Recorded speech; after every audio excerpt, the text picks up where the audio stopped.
Ayun, magandang hapon mga ka-farmers. Andito tayo sa ating bukid. Sa ating bukid. Tayo ay nagpapasok ng tubig. Yan, ito na yung ating palay, oh. Medyo madaing mga damo-damo. Pero maganda naman yung kanyang sapaw.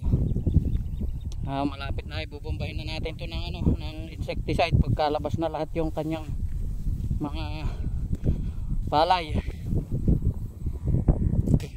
Yung ating mga tinabasan, madamo na naman. Yan. Ang tataas, oh. Hanggang ko, bewa nga, nakatungtong pa tayo sa pilapil, oh. Ayan. Daing hayop po, kailangan natin itong mabomba na para hindi tayo unahan ng mga insekto sa palay. Pagka hindi natin yan kaagad binomba, sisipsipin yan yung mga laman ng butil ng palay. Ayan, oh. Ating tinabahan, daming damo. Pero maganda naman yung palay kahit na medyo madamo. Dala-dala tayong pala, tayo ay nagpapasok ng ang tubig. Ayan.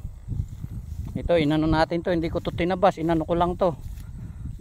Kinarit ng pangkarit para hindi matabas yung palay.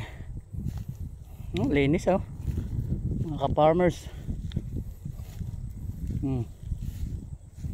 Kailangan nating pagtiyaga ang linisan para naman kahit yung pilapil lang ay malinis.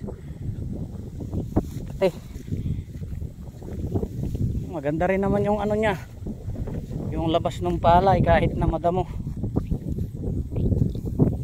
Ayan. Ayan yung ating mga palay, mga ka-farmers. Ganda niyan sa baba, doon daing halo doon sa baba. Maraming halong palay.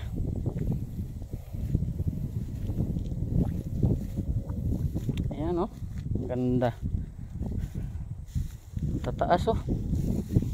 Ayan, linis ng pilapil, oh. Ganda niya yung kinarit natin, mga ka-farmers. Ayan. Wala, mga ka-farmers, at tayo ay uuwi na dahil nakapagpapasok na ako ng tubig. Maraming pong salamat. Matagal ako hindi nakapag-upload, halos 3 araw ata. Kaya mag-upload tayo kahit na papano. Huwag po kayong magsawang sumuporta, mga ka-farmers. Pakishare na rin po yung ating mga video kung hindi nakakahiya sa inyo. Ayan, yun lang po. Thank you very much.